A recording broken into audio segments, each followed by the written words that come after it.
I want them to know that that my aim is to make them laugh, to show them that there are other people that are just as quirky, that are maybe not doing things the way everyone says you're supposed to do. That, I'm out here, and that I just really appreciate them connecting with me. And if they read my words, which are me, if they read those words and it resonates and it makes them laugh and it makes them think and it makes them feel good about themselves, then I feel like that is absolutely my point on earth. Everyone, welcome back to Living the Next Chapter, the place where I make money for my guests when I have them on my show by charging them to come on the show. No, we don't do that here. We have great guests because we love them and we love our authors and we're so inspired by them. Now imagine meeting an author who can help you as an author be a better author, start your book, all of those great things. We have all of those things and more. And Eden's on the podcast today. I'm so excited to have Eden joining me from across the pond, as we say. And Eden's here with us. So glad to have Eden here. Hi, Eden. Welcome to the podcast.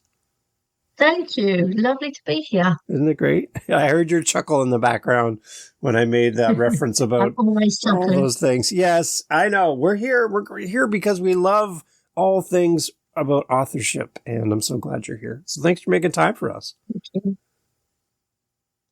Tell everybody where you're from, Eden. Let's start with that. I'm from a place just outside of London called Essex, and people have lots of preconceptions that, especially if there's a program here, which I don't know if you guys get it there, called The Only Way is Essex, and everybody's orange because they've got their fake tan on, and all the ladies have got huge eyelashes so they can barely open their eyes, and they might have fake bosoms. What? And the whole shebang. And Essex, some of Essex is like that, Dave. I'm not going to fib to you, but lots of Essex is not like that at all. It's actually really countryside-y and really mellow, and we're just outside of London. So yeah, it is a hidden gem. There you go. The best part of London, England, right there, right? I love it. I think so. I love it. Good. Well, I'm so glad we've connected. I know you had mentioned that you've had listened to some of Living the Next Chapter, which makes me happy to know that you've done that. Yes. Tell me, Eden, how did all this start for you as an author? I'd like to go back to the beginning because that helps us understand who you are and how you show up in this world. How did becoming an author and writing, how did it all start for you?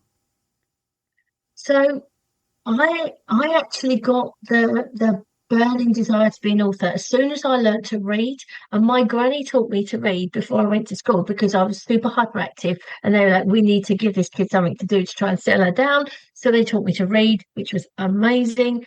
And so I was sort of 4 when I learned to read, and it became clear to me someone is writing these stories that I'm enjoying, and that was it. That's all I wanted to do. That was it. And so all through school, and I've got school books now where it's like, what do you want to do when you grow up? And I was like, I'm going to be an author. That's it. I'm going to be an author. That's all I ever wrote. And then I left school, and everyone was like, that's not a job. And in a way they were right, but also in another way they were wrong, because there are lots of ways to be a writer in your job. So I went into business, and I went into sales and marketing, which I loved. And writing took a massive step back in my life. And then I say now that I was fortunate enough, it didn't feel fortunate at the time, that I became really unwell and I couldn't work for somebody else anymore. And I was housebound for 7 years. So I was really poorly. The internet wasn't really, it was around, but we didn't have a computer. So it was very isolating. And then after some time, I was invited to do a creative course for women, which was 6 weeks. So I managed to get somebody, they took me along, they had to sit with me because I was really not mobile at all. And one of the weeks was talking about courage. And if courage was no object, what would you do? And with without a thought in my head, really. But I would be writing. And over the next few weeks, that really scratched away at my brain. And all the reasons that I'd given in the past where I wasn't writing, oh, I've got this career, I've got this job, I haven't got the time, I haven't, I need to be earning the money, blah, blah. All these different obstacles, they were no longer obstacles. Yes, I was ill, but actually, I could still create. So I started a blog, which people did, and people thought I was quite funny, which was lovely. And then people started saying, "Oh, you should create a book. You should write a sitcom." Well, I don't want to write a sitcom, but I thought, hey, maybe I can write a book. And because I had been in publishing in one of my jobs, I had luckily, a strong understanding of how things worked. And so in the January, in the way that I do, which is one of the joys of being neurodiverse, that I said, hey, I'm going to put a book out this year. And then I did. In August, that's it. I released my first book. And as they say, the rest is history. But that's how it came to be. It really genuinely was a lifelong dream. And if I still had the career that I had, I don't think I would be writing. There wouldn't be space for that. Well, so your passion for reading was the spark, right? Absolutely. Way when you were younger. So yeah. Would you say to an author that's wanting to write that reading should be a part of your journey as an author? 100%. Yeah. 100%. I can't say everybody, but it makes me highly suspicious when someone says, I love writing, but I hate reading. How? Yeah, because books are your imagination food. That they are the fuel that sparks off your ideas and how are you going to learn about characters and how things develop if you don't read books? I don't get that. Yeah. But I don't like to say people should, but in my opinion, you would want to. If you don't enjoy what other people are writing, what makes you want to do it yourself? Mm-hmm. It doesn't make sense to me. So who was inspiring you when you were young as an author that captured your attention? So she is not fashionable now, and I understand that she's very un-PC and stuff, but back in the day, so I am a child of the 70s, it was Enid Blyton, Frances Hodgson Burnett. So it was The Secret Garden, The Magic Faraway Tree, The Magic Wishing Chair, those kind of flights of fancy that took me away from my normal life, which was, just a normal life. It was being able to create something that was not the world that we know and then make a whole separate world. Amazing. Yeah. Have you ever met an author when you were a child, like in school or something? No. Oh, okay. No, I would have loved to. No. I remember having an author come to my school when I was in primary school, grade school. And we all sat on the floor and they sat on a chair and they read to us from their book. And I was fascinated that that human being wrote a book that's in my library that I could take out and take home with me. That came from this person. I'm like, how does that happen? How does that, right? This is a real person. Most definitely. So, Yeah. And I had such strong book memories. When I was in the junior school, our headmaster, who was a kind of a rarefied creature, you really only saw the headmaster if you were naughty, and I was naughty, but not naughty enough to need the headmaster. And he came to our classroom and he read from actually what was really quite a grown-up book, and I never forgot that experience. I was absolutely sat on the carpet, transfixed. Here he's this powerful headmaster man reading us this story. It was just wonderful. So, and the local libraries, I had a serious crush on the librarian. I was like, I am going to be I am going to be. I can tell you her name. I don't think she's sadly any around. Mrs. Ransom. How Mm. I adored her. Yeah. And I thought, when I grow up, I need to be like Mrs. Ransom. And I used to play libraries at home. Yeah, I was absolutely book obsessed. There you go. And that was the spark. I love it. See? It Now that's was. nice to know. I Yeah. always try to uncover the original thing that got a writer to write, because then we can kind of trace it back to the beginning, and then everything starts to make sense when you start looking Yeah. backwards and you're like, oh, this happened and this happened and now here we are Yeah. today. Right? Yeah, definitely. So Most definitely. you love writing, but you also love helping writers. So I talk a little do. bit more about this. I have your website up while we're chatting, but Yeah. tell me more about why you love helping authors. Because once I had published one book, I had so many invitations to coffee, Dave, you would not imagine. Because everyone that wanted to write a book or was partway through a book, they wanted to pick my brains and find out how should I do it? I've been offered to do this, I've been offered to do that. Is this right? What's this? And I were obviously I was just helping people in exchange for coffee and biscuits at that point, which was also fine. Um, and but it became really clear to me that the publishing industry is so far removed from what a lot of people feel that it is, or what they think that it is from how it used to be, Mhm. that they can get caught out. And the kind of final straw for me was somebody that I met. They said, I'm really upset. My book isn't doing as well as I thought. The publishing house hasn't done what they said they were going to do. And when I delved a bit more, they had paid to publish, and they had paid £10,000, which is so, I know, many, many thousands of pounds, and many more thousands of pounds than they needed to spend. And I just thought, you know what, I cannot let this go on and remain unchallenged. And I am very much a speaker for justice. Mm. So I was like, no, people need to protect these newbie writers. Yeah. So I went away, I wrote some audio classes, and then obviously they were recorded there on my website.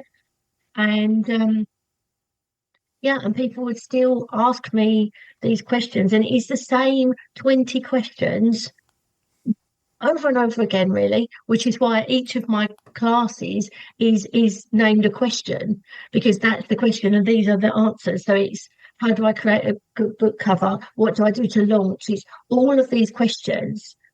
How do I get over writer's block? It's the same questions that everybody has. Yeah. And I just wanted to protect people that could be taken advantage of.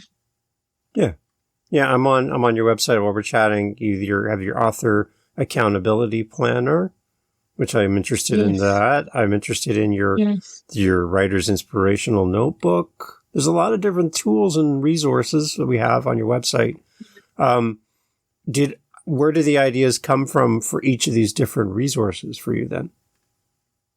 It's the things that people approach me with. Yeah. I belong to lots of writers' forums mainly for beginners, and people are asking the same questions. They're needing support in the same ways about the same things. The only difference is, and the reason that I have the planner and the notebook and the classes, and then obviously the ones I'm mentoring, is that everybody likes to access things a bit differently. Not everybody is going to want to work one-to-one with me and have me saying, what have you done this week?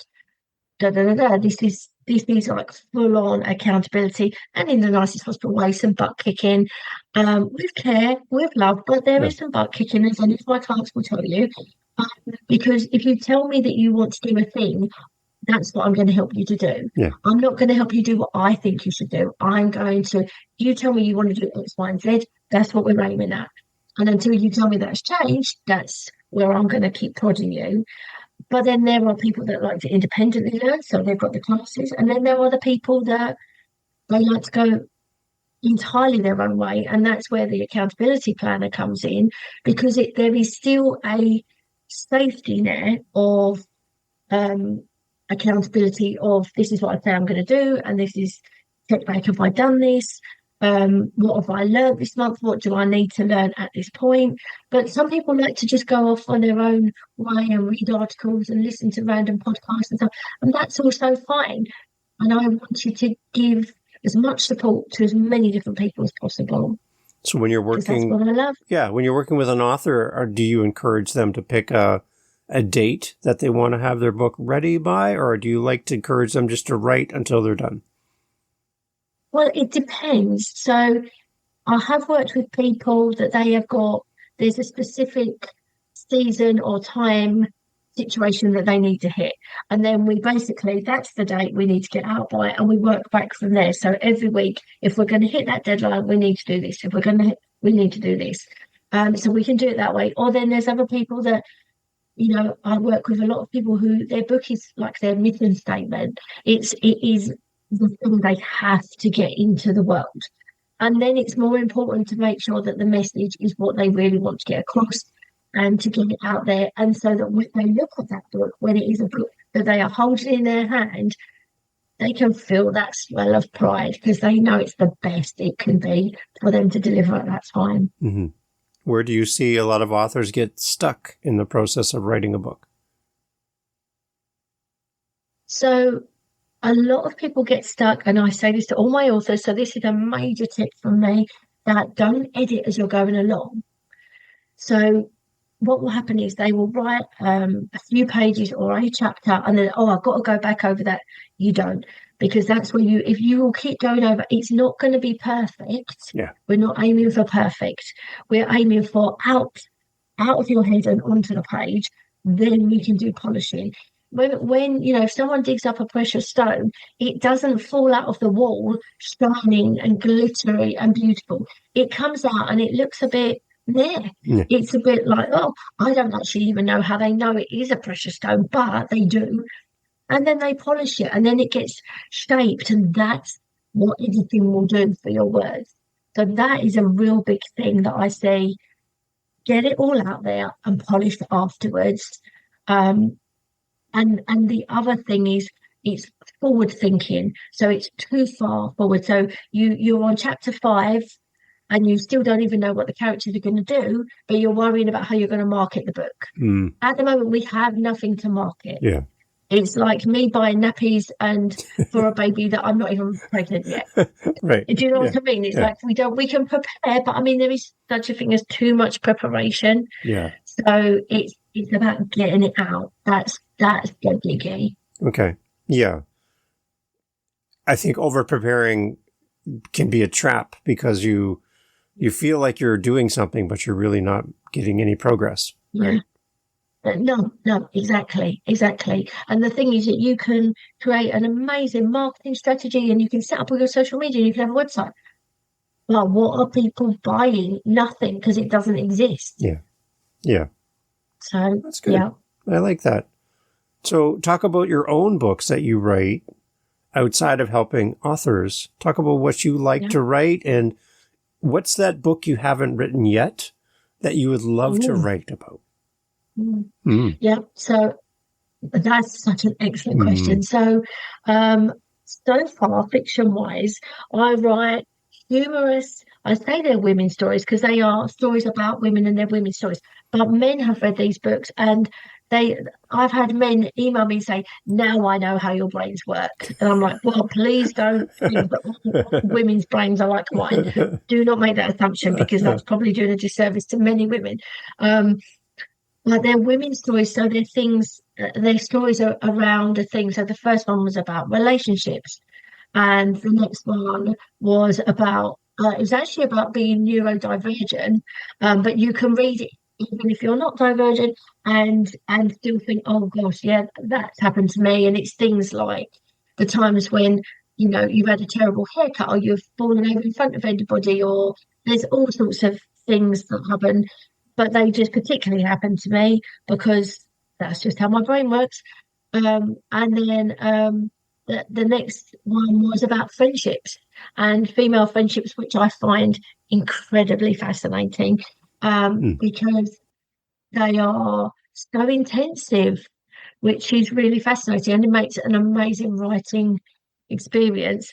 And the book that I've always wanted to write and haven't as yet is in preparation now. So it's so exciting that I've always wanted to write a kind of travel memoir, Hmm. particularly as going from a housebound person. And I love to read other people's travel books, and particularly their walking adventures.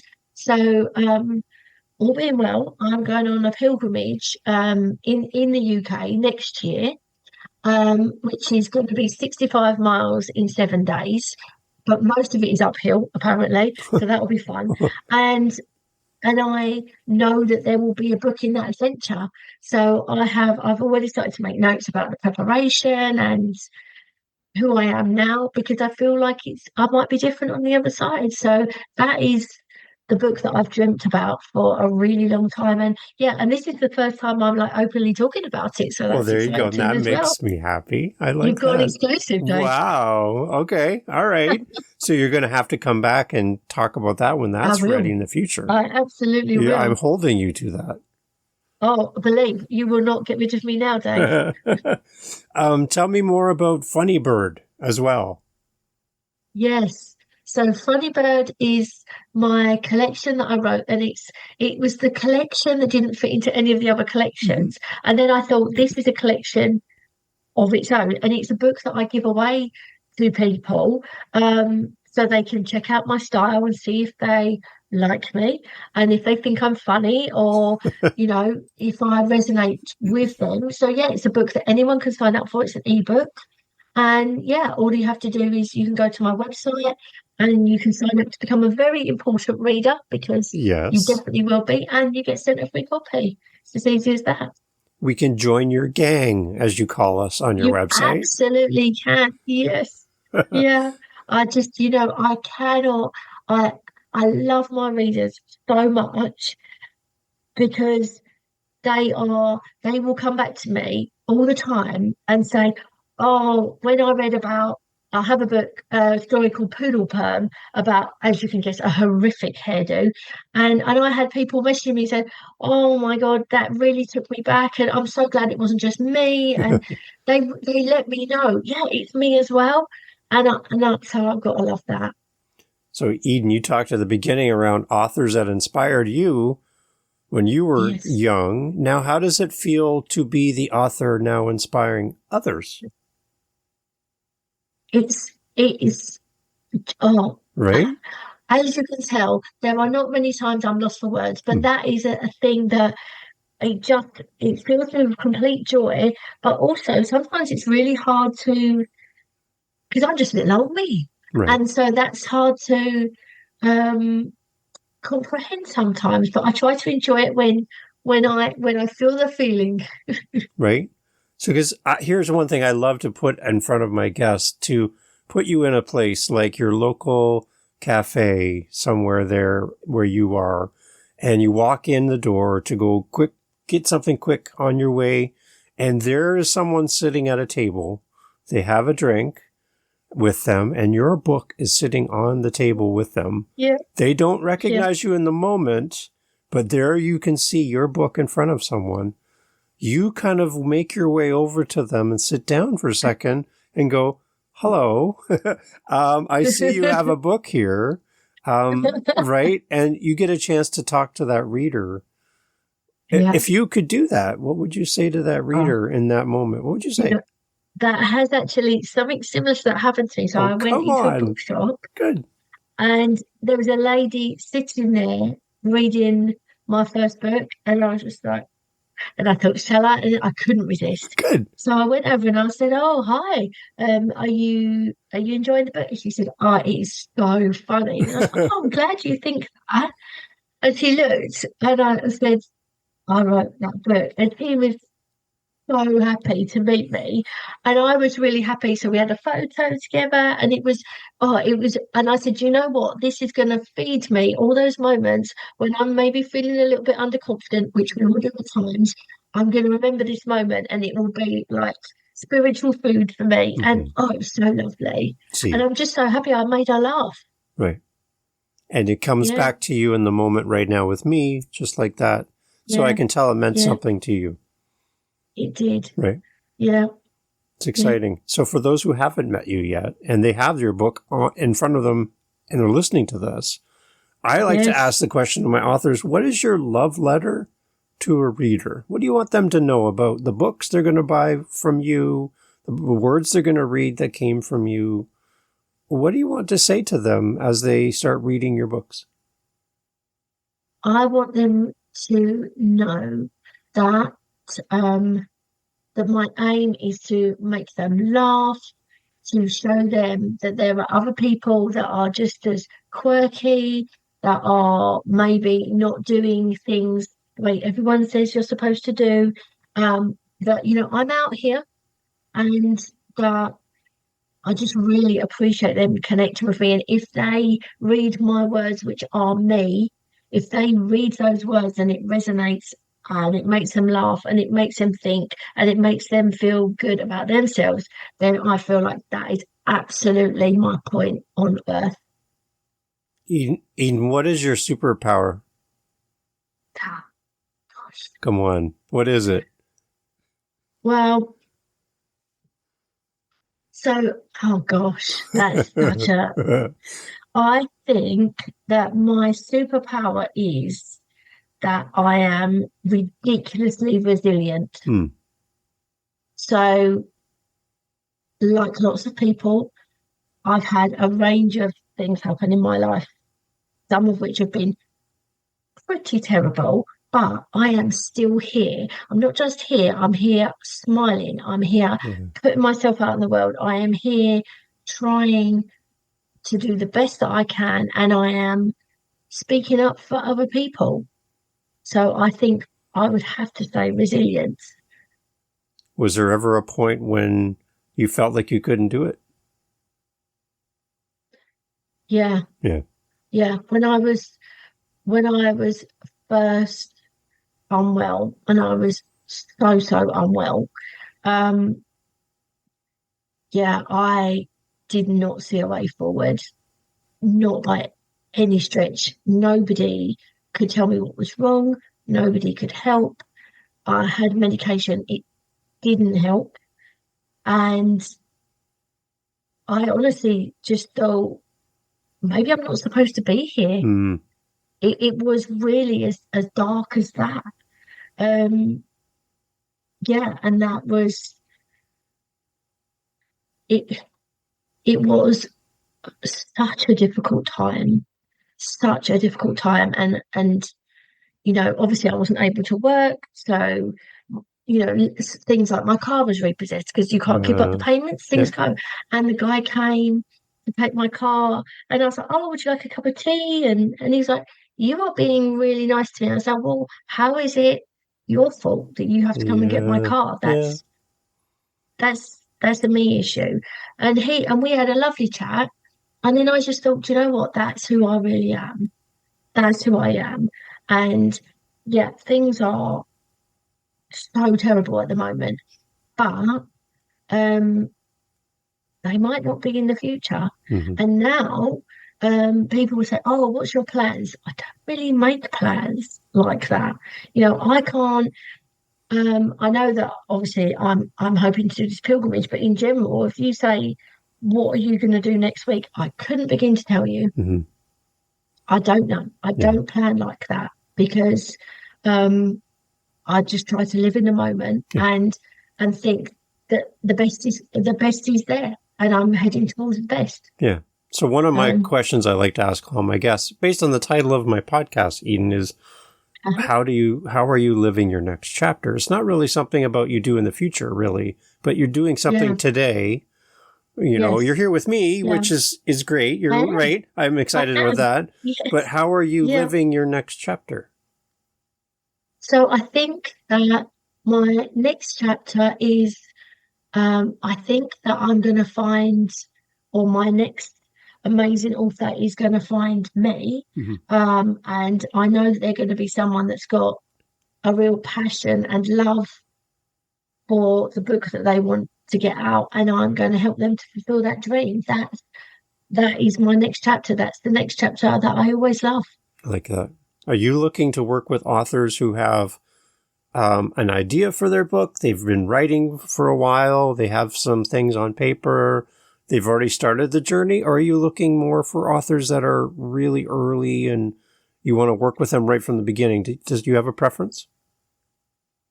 I don't really have a preference because they're all really interesting in their own way. Okay. Um, so I I had somebody who came to me and they had an idea and we worked from the idea right the way through and they published in March and that is wonderful. And then they said, you know what? They had other books, and they said, you know what? Now I've worked with you, I actually want to rewrite one of my previous books. So we are now doing a re-edit of a previous book they put out, and that is just as interesting because we are now that person has got a clearer idea of their voice. We can bring that out and add that in where it wasn't there before. So it's I really don't have a preference. Okay. As long as somebody's got the enthusiasm and also they're up for working hard because it's hard work. It's not like being down a coal mine, but that doesn't mean that writing is easy because you are pulling stuff from yourself, from your heart, from your mind, from your spirit, and putting it on a page for people to judge. Yeah. Right. So Eden, when somebody says to you, I don't think I can do this. This is going to be hard work. I don't think I have it in me to be an author. And with all the things you've lived through and experienced, you're here. You've lived through some really dark days, and here you are.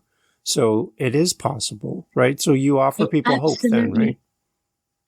I hope so. It absolutely is possible. And the thing is, you don't need to know every step of the journey. Right. At this time, you just need to have an idea for a story or a memoir or a self-help book or whatever it is that you want to put out that is you can feel it in yourself. It's like that itch that just will not go away. That the writing gods or whoever it is says, hey, we want you to write this thing, and they will keep at you until you eventually do that, or you find a way to ignore the itch permanently. But I do say, if I can do it, I believe you can as well, and I do. Yeah. And you can learn all the things you need to learn along the way. When I started my career, I didn't know about publishing. I didn't know the differences between traditional publishing and indie publishing and what covers work and why you need editing in certain ways. Nobody does. Nobody starts off having that information. They just have a story. Mm-hmm. So if you have a story, that's it. We can help with everything else. Yeah, that's what I like. I like how you word that. That's great. Eden, take us to your website. Tell us again how to connect with you, because I have one more question here to end off our amazing conversation today. But what do we find on your website, and maybe where are you most active on social media as well? Yeah. So social media, I'm mainly on Facebook because that's where my ideal readers tend to be. So Facebook, you can find me, Eden Gruger, and that's my main profile. And then Eden Gruger, the author, and write, publish, and market your book with Eden Gruger. They're my three kind of profiles there. My website is edengruger.com. And you will find my books on there. You will find my blogs on there. You will find loads of free articles about the writing process, the editing process, and every other aspect of writing. You'll also find my masterclass membership on there. And also there is some information about a small group mentoring membership that I'm looking to start probably in September when the schools come back. And obviously, if people want to work with me one-to-one, you'll also see my reviews and testimonials, which is really important. And there's a page there that you can contact me if you want to get in touch. Okay. So, Eden, I sign up, I join your community through your website, and I meet with you the first time. What is a great question I should ask you as a book coach helping me write my book? What should I ask you when I meet with you? Yeah. Well, I think a good question to ask me is, what's the best route for this book, because not everybody should be traditionally published, not everybody should be independently published. Right. And that colours a lot which direction you're going to go in and what you're going to need to learn, because they're two very, very different things. Excellent. That's a great answer. See, you gave us the question and you answered it. I love it. There you go. Very well. Well done, Eden.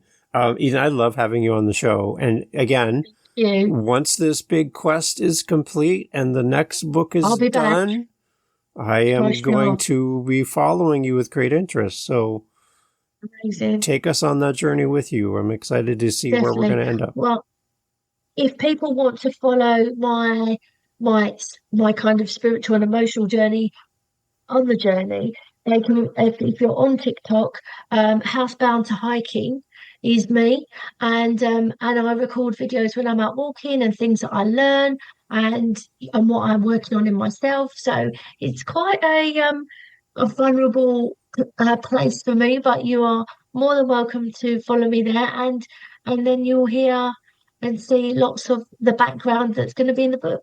Excellent. Everyone listening, if you want to follow the journey, everything will be over at the website as well. And if you're looking for a great person who can help you and guide you writing your book, Eden is an amazing person to talk to. And everything that she has is full of passion and love for you as a creator. And I'm sure she'd love to work with you. So even if you're remotely curious about working with Eden, reach out to her. Contact her. Let her know that you're out there, you heard her on the podcast, and you want to speak with her. And that's the beautiful thing about podcasting, Eden, is somebody's going to press play on this episode a year from now, 2 years from now, and go, Eden is my person. I'm going to reach out. So it's exciting to know that we can have that, right? Yeah, definitely. Thank you, Dave. Excellent. Thank you so much. I will send you the bill in the mail for our time together today. Yeah, there you go. But again, I'd love to have you back in the future. Thank you so much for doing this. Thank you.